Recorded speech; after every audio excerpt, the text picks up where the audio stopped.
Nagpapakalat ang mga netizens ng isang resolusyon na di umano ay nagdedeklara ng komedyante at host na si Vice Ganda bilang persona non grata sa Davao City, dahil sa isang concert skit kung saan binanggit niya si dating Pangulong Rodrigo Duterte. Ang resolusyon ay gawa-gawa at isang satire. Noong ika-10 ng Agosto, kumalat sa Facebook, FB, ang dokumentong inilabas umano ng Davao City Council. Inanunsyo ng resolusyon na hindi katanggap-tanggap si Vice Ganda sa kanilang lungsod at hinimok ang publiko na i-boycott ang mga produktong inendorso ng komedyante. Hindi naglabas ng naturang dokumento ang Davao City Council.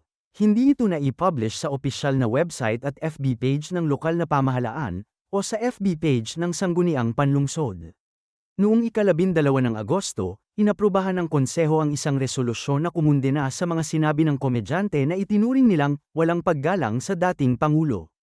Yes. Ba't daw nagagalit yung mga supporters ni Pangulong Duterte kay Vice Ganda? Wala ba daw kalayaan na magsalita o magbiro si Vice Ganda tungkol kay Pangulong Duterte? May freedom of expression, Sabi ko, wala pong issue. Magbiro siya ng magbiro hanggang gusto niya. Kaya nakaka-offend, kaya hindi. Ako po, yan.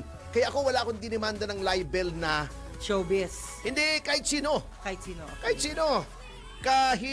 Criminal libel ha, criminal Opo, libel. opo. Wala akong dinidemanda na in-libel mo ako kasi karapatan mo yan, murahin mo ko, sabihin mo ko, siraan mo ko. May karapatan din akong sumagot. Ganon din po si Vice Ganda. Hindi po namin itinatanggi. May karapatan siya na siya ay magpahayag ng gusto niya. Kahit na makakainis. Pero, Yun. may karapatan din yung mga supporters Na ni magsalita Pangulong Duterte na mag-boycott. Kasi kasama po sa freedom of expression namin yun eh.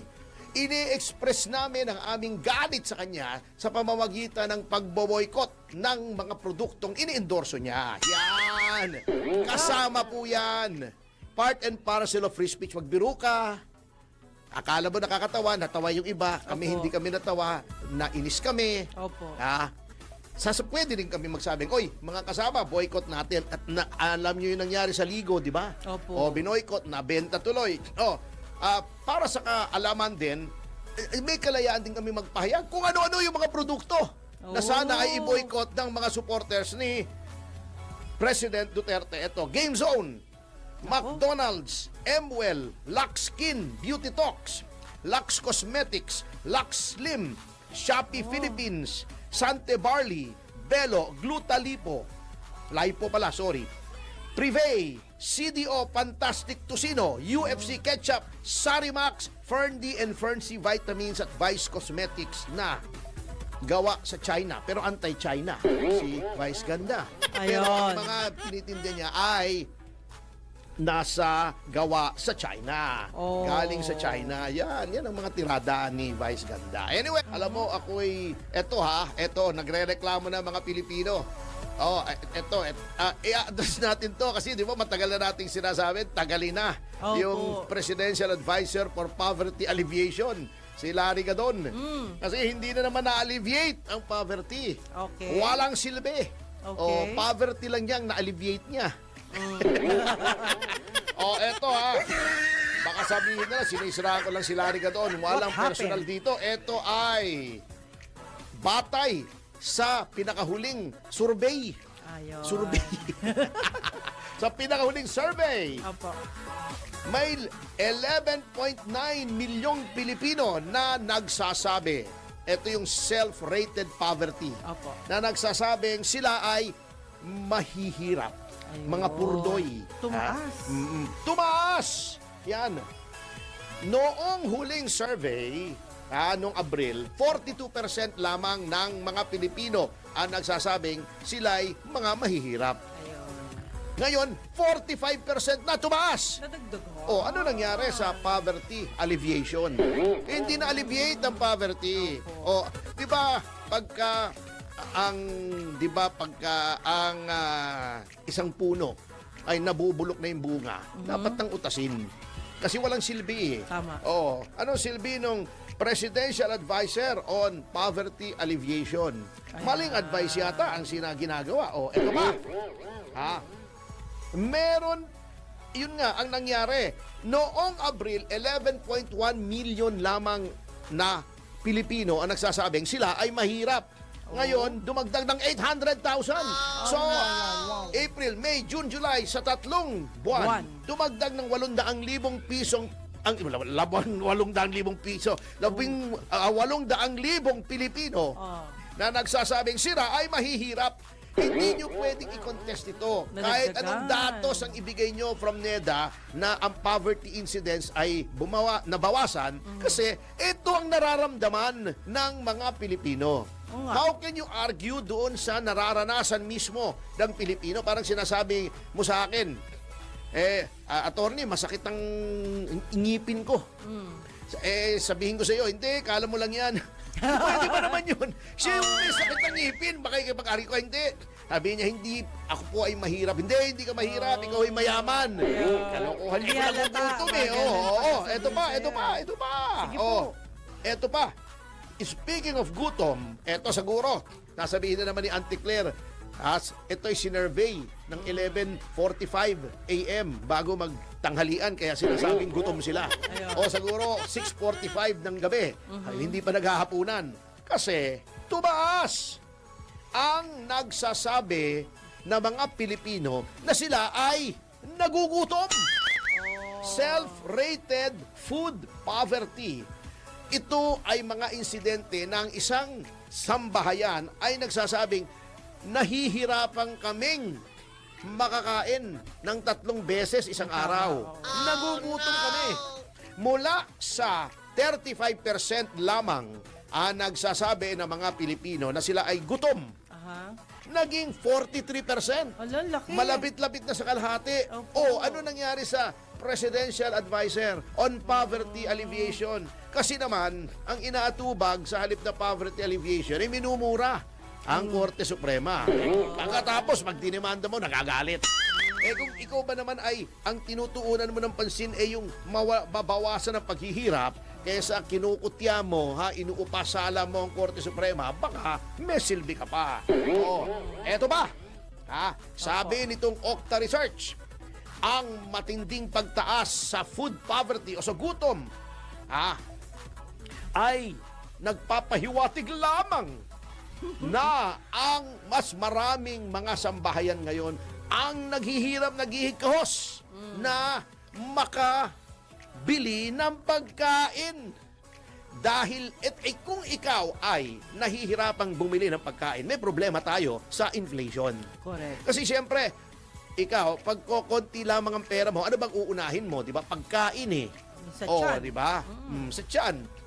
Kung yung iyong sinasahod na nung mga nasa poverty level ay hindi na sapat para kumain ng 3 beses, isang araw, ay malaki na problema mo.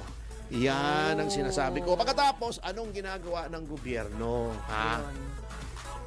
Nangungurakot, napakaraming tao, sinabi na naman. Pagkatapos, para magkaroon ng karagdagang kita ang gobyerno, mag-o-online gambling. Kasi kailangan daw nila yung buwis nung online gambling. Sus, Mariosep. Di ba ang sinasabi ko, kung kayo ay itigilan nyo na yung pangungurakot ninyo, hindi nyo na kailangan yung buwis ng online gambling, 50 billion lang daw. Hindi ko dinadaw yung 50 billion, malaki yun. Pero ano yung 50 billion na yun sa daan-daang bilyong nakukurakot sa flood control projects? Pagkatapos, malasado pa yung response ng Pangulo. Nagpapapogi, di ba? Nag-speech siya. Di ba? Sabi niya, mahiya naman kayo. Di ba? Sabi niya, kaganon-ganon siya. Ganon. Di ba? Kaganon-ganon. Di ba? Bago, mag-iimbestiga daw siya. Nahihiya naman siyang pangalanan. Ayun lang. Di ba sasabihin, hindi, nag-iimbestiga kami. Ito yung mga kumpanya. Kumpanya lang. Ito yung mga kumpanya. Di ba? Sinabi natin yung 15 kumpanyang pinakamaraming flood control projects. Pero ba't ayaw niyang manggaling sa bibig niya? Kung sino-sino yon. Sasabihin pa niya, di ba, doon sa press con niya. Wala bang investigative journalist dito? Oo nga. Trabaho ba? Trabaho talaga ng journalist yan. Pero trabaho lalo ng executive yan na magpatupad ng batas. Executive ka. Chief executive ka. Correct. Nasa iyo ang DOJ, may NBI ka, may PNP ka. Oh, ang dami mong investigative agencies na kontrolado mo through either the DOJ or the DILG. Pwede ka pang magtala o mag-create, Opo. maglikha ng isang fact-finding board. Nagbo-volunteer si Mayor Magalong na maging pinuno nitong fact-finding board. Ba't ayaw mong i-appoint? Natatakot ka na kung anong pangalan ang lumabas dyan. O, Yun lang. bago ipauubaya ninyo sa House yung pag-iimbestiga, sila nga ang pinagbibintangan Parang sinabi mo, pag merong may isang grupo, Imbestigahan niyo sarili niyo. sindikato, meron daw sindikato rito. Sila yung mga miyembro ng sindikato. Bahala na kayo. Kayo nga mag-imbestiga. Ay, May problema tayo dyan. Oo. hindi masusolusyonan yan kapag Hindi kayo masusolusyonan rin. yan. Opo. Malakas ang tama nung mga nag-a-advise kay Presidente niyan. May tama ka. May tama. Oo. Tama rin. Ano bang nahit-hit o nasinghot ng mga nag-a-advise kay Pangulo niyan? Oo. Kung ikaw ay tunay na leader, pangalanan mo, di ba? Correct. Di ba noon? Para matapos na. May mga hindi nagbabayad gusto na rin niyang hiyain. Hiyain mo ng lubos-lubusan. Ha? Di ba si Pangulong Duterte noon, yang si Lucio Tan, di nagbabayad. Pag hindi ka nagbayad, hindi na makakalipad yung eroplano mo, di babayad agad. Bayad. Nasa iyo lahat ng instrumento, lahat ng kasangkapan para malaman. Utusan mo yung NBI. Kaysa inuutusan mo yung NBI na iharas ang mga kalaban mo sa politika, utusan mo si Torre. Di ba magaling si Torre? Paghukayin mo. Not literally, not figuratively. Tingnan natin ang galing ni Torre. Kung malaman niya kung sino yung mga nangungurakot. Ngayon, nagbo-volunteer, matinong tao, si Mayor Magalong. Ito yung dapat siya ang Chief PNP. Kung pinagbigyan lamang niya yung kahilingan ni Rojas, ni Mar Rojas, na wag nang ituro ang Presidente Aquino. Sabi niya, hindi pwede. You have to choose between career and conscience. Ayun. When you retire, your career is over, but your conscience stays with you for the rest of your life. Pinili niya ang katotohanan. Tinuro niya si Aquino. Hindi siya naging Chief PNP. Ayun. Yun, nagbo-volunteer. Sinabi niya no Sabado, I'm volunteering na ako mag-imbestiga. Bakit deadma kayo? Ayaw nyo. Gusto nyo yung mga congressman na mag-imbestiga mismo? Gusto mo si Terry Don Magulo na na. mag-imbestiga? Pata ng speaker? Magulo na tayo. Anong pagtutunguhan yan? Dapat independent commission yan at tama na yung sinasabi. Mr. President, kung talagang gusto mong malaman ang katotohanan, i-appoint mo. I dare you. You appoint Mayor Magalong as head of the Board of Inquiry. Yan, lalabas po lahat ng katotohanan, Mr. President. At sa notang yan, mga kasama, ay be-break Babalik. muna tayo sa Yes sa Tomasyo. Pagkatapos ng commercial.